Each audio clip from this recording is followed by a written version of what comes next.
The first offer came in March of 1962.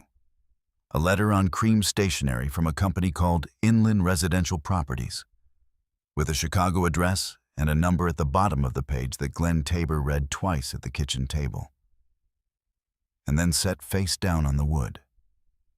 He was 44 years old, had farmed the same 80 acres in DuPage County, Illinois, his entire adult life, the same parcel his grandfather had broken out of hardwood timber in 1899 on the southwestern edge of what had been open farmland between Wheaton and Naperville. The soil was Drummer silty clay loam, some of the best agricultural ground in northern Illinois, lying flat and dark under the March snow. The number on the inland letter was $180,000. 80 acres at $180,000 was $2,250 an acre. Glenn had valued the land at $800 an acre for tax purposes. It had appraised at $950 the previous fall when he'd refinanced the operating loan. He turned the letter back over and read it again. He put it in the drawer below the silverware. His neighbor to the north, a man named Vern Kowalski, who had farmed 120 acres since 1946, called that evening. Inland had sent Vern a letter too. Vern said the number was good. He said the area was changing. The commuter rail had been extended to Naperville in 1959. The new highway interchange at the county line had been announced in January, and developers had been buying ground in the township for 2 years. He said he was going to talk to the company. Glenn said he'd heard. Vern said the farmland wasn't going to get cheaper to buy back if Glenn ever wanted more ground someday. Glenn said he'd think about it. He didn't sleep well that night. Not because of the offer, because of what Vern had said about the ground getting more expensive. The arithmetic of it wasn't wrong. If DuPage County was filling in the way the Chicago suburbs had been filling in since the war, the land under his corn was sitting on a value curve that was going to keep climbing.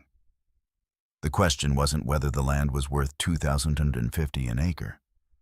The question was what it would be worth in 10 years if the curve kept going. He was still farming it in 10 years.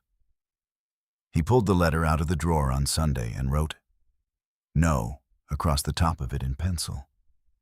He put it back in the drawer and planted corn in May. Vern Kowalski sold in August of 1962. $195,000 for 120 acres.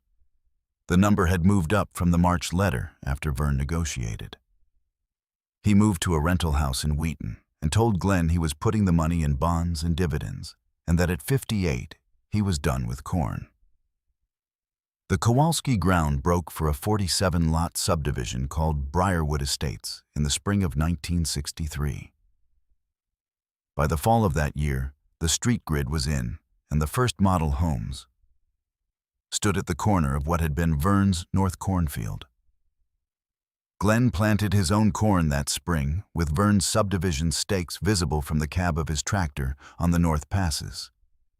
Inland Properties sent a second letter in the fall of 1963.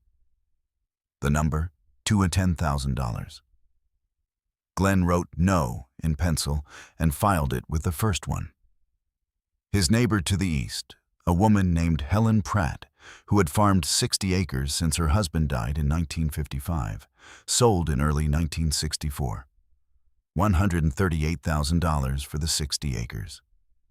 She said she was 67 years old, and her knees wouldn't give her another 10 years in the field. Glenn couldn't argue with her knees.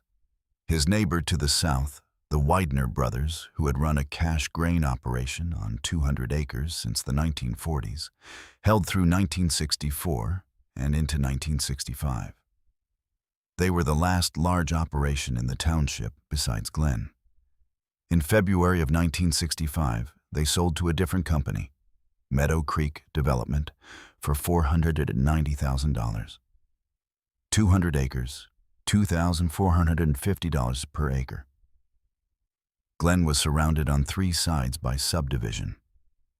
The letters kept coming. Fall of 1964, spring of 1965, fall of 1965. each one higher than the last.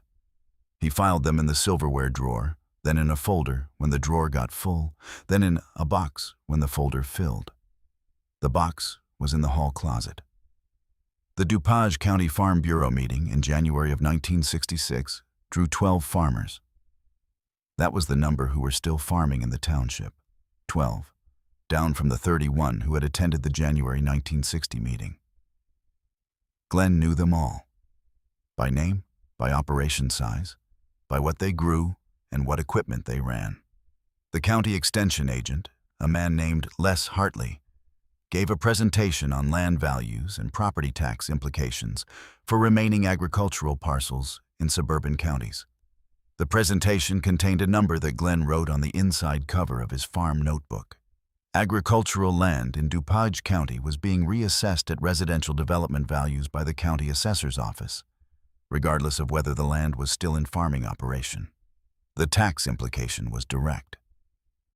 His 80 acres, assessed at residential development value rather than agricultural use value, would generate a property tax bill that his corn income couldn't support. Not close to support. Hartley said the Illinois Farm Bureau was working on legislation that would protect active farmland from residential reassessment. He said it would take time.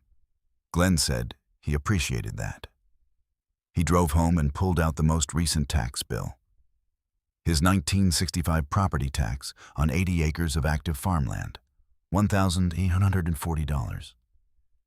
He called the DuPage County Assessor's Office the following week and asked what his assessed value would be if the office applied residential development valuation to his parcel. The woman on the phone said she'd have to calculate it. She called back Thursday. She said the residential development valuation would produce an annual tax bill of approximately $9,200. He was grossing $11,400 from 80 acres of corn in a good year. He wrote $9,200 on the same inside cover of the farm notebook, below the first number. Then he made 3 phone calls. The first call was to the Illinois Farm Bureau in Springfield.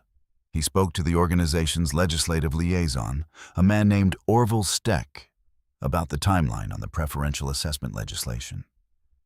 Steck said the bill had been introduced in the previous session and had not passed. He said it was being reintroduced in the 1967 session, and he was cautiously optimistic.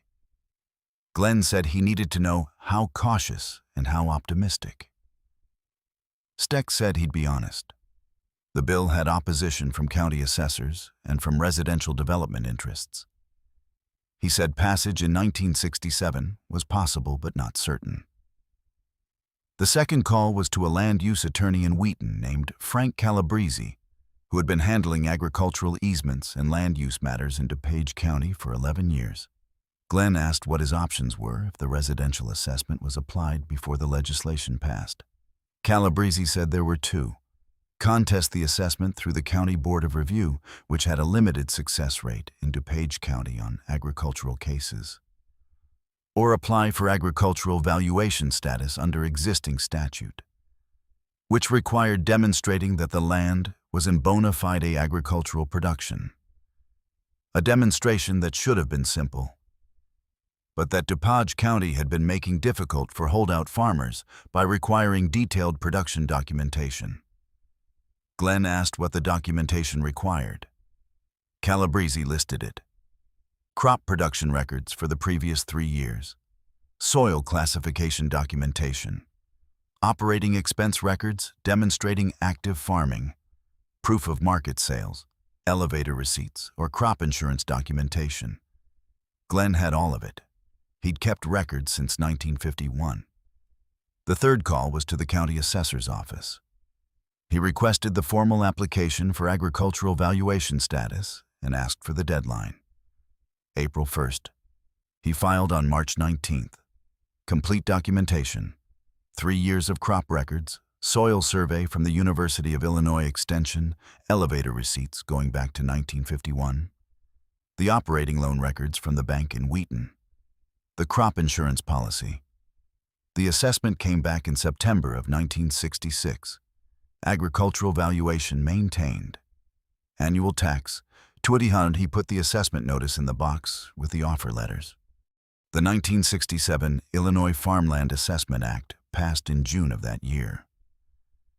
It established preferential assessment for land in active agricultural use, valuing the land based on its agricultural productivity rather than its development potential. Glenn filed immediately under the new statute. His 1968 assessment, 1,920. He grew 94 bushels per acre of corn on the 80 acres in 1968. The surrounding subdivisions were in their third and fourth year. The model homes had sold. Young families had moved in. The streets were named after the topography they had replaced: Meadow Lane, Prairie View Drive, Timberline Court. Glenn planted corn on Timberline Court's east boundary in May. The Inland Properties offers had stopped coming in 1966 when his assessment filing made clear he wasn't selling. A new company, Greenfield Development of Downers Grove, sent a letter in the spring of 1968. The number? $340,000, $4,250 an acre. He wrote no in pencil and added it to the box. Frank Calabrese called in the fall of 1969 with information Glenn hadn't asked for and hadn't expected. He said Greenfield Development was in trouble. Their Naperville project, a 400-lot subdivision on land they'd bought in 1965 for $3.1 million, had run into infrastructure cost overruns and a financing problem with their Chicago bank. He said 2 other DuPage County development companies were in similar positions. The easy money phase of suburban expansion was hitting the limits of what the county's infrastructure could absorb, and the development lending market had tightened following the 1966 credit crunch. He said the land Glenn was sitting on was still valuable. He said the development market would recover. But he said the assumption that land prices could only go in one direction was an assumption that the current situation was testing. Glenn said he'd been growing corn on the assumption, and the corn was working out. Calabrese said that seemed like a reasonable position. He charged $40 for the call. Glenn put the invoice in the box. The corn worked out through the 1970s. The Farmland Assessment Act held. Glenn refiled every year. Every year the documentation was clean. Every year the agricultural valuation was maintained. His corn yields moved with a hybrid improvement curve: 94 bushels per acre in 1968, 107 in 1972, 118 in 1975, 131 in 1979. The input costs moved too. But the yield improvement and the grain prices of the early 1970s kept the operation viable. The offers kept coming. Spring of 1971, $380,000. No. Fall of 1973, $440,000. No. Spring of 1976, $520,000. No. Each letter in the box. His remaining farming neighbors in the township sold off one by one through the early 1970s. By 1975, he was the last operating farm in the township. He drove to neighbors' land now and came back to his own. The Briarwood Estates residents ran along his north fence on Saturday mornings. The Meadow Creek subdivision children cut through his field edges, collecting tadpoles from the drainage ditch. He put up no trespassing signs and took them down the same day. The children were 8 years old. He had no children of his own. His nephew, Dennis Tabor, had been coming out to the farm summers since he was 12. By 1974, Dennis was 22 and asking questions about the operation that had gone past summer interest. Glenn started paying him a wage in 1975. By 1978, Dennis was running the planting and harvest operations, while Glenn handled the books and the equipment maintenance. In the spring of 1979, a company called Heritage Land Partners sent a letter that was different from the others. Not different in format, Cream stationery, Chicago address, number at the bottom. Different in the number. 1,680,000, 80 acres. $21,000 per acre. Glenn put the letter face down on the kitchen table the same way he'd put the first one down in March of 1962. He sat with it for a while. Then he picked it up and walked out to the machine shed where Dennis was changing the oil on the 40x40. He put the letter on the workbench. Dennis wiped his hands and read it. He said that was a lot of money. Glenn said it was. Dennis asked what Glenn wanted to do. Glenn said he wanted to know what Dennis wanted to do since Dennis was the one who was going to be farming it in 10 years. Dennis looked at the letter again. He said he'd like to keep farming it. Glenn wrote "No" in pencil across the top and put it in the box. The box went to the filing cabinet in 1980 when it wouldn't close anymore. 22 letters over 18 years, 31 offers in total, if he counted the phone calls from brokers who didn't put things in writing. He counted only the letters. He filed under the Illinois Farmland Assessment Act every year through 1982. When he turned the tax filing over to Dennis, along with the rest of the farm management. The documentation was the same as it had always been: crop records, elevator receipts, soil survey, operating expenses. Dennis kept it current the way Glenn had kept it current. The agricultural valuation held every year. Glenn Tabor died in October of 1989 at 71 years old. He left the 80 acres to Dennis outright, no estate complications, the deed clear and the mortgage paid off in 1977. Dennis farms the same 80 acres today. The drummer's silty clay loam that Glenn's grandfather broke out of hardwood timber in 1899 is still producing corn. The surrounding subdivisions are 60 years old now. The Briarwood Estates model homes have been remodeled twice. The streets have been resurfaced 3 times. The young families who moved in during the 1960s have grown old and in many cases moved on. The farm is still there. In 2019, Dennis received a letter from a development company with a Schaumburg address. The number at the bottom of the page, 9,200,000. 8 acres of the 80 had been optioned separately by a neighboring developer in a side transaction Dennis declined in 2017, making the letter's math slightly different from the farm's actual acreage. But the number on the page was what it was. Dennis wrote "No" in pencil across the top. He used a pencil because that was how Glenn had done it. The letter went in the filing cabinet with the others.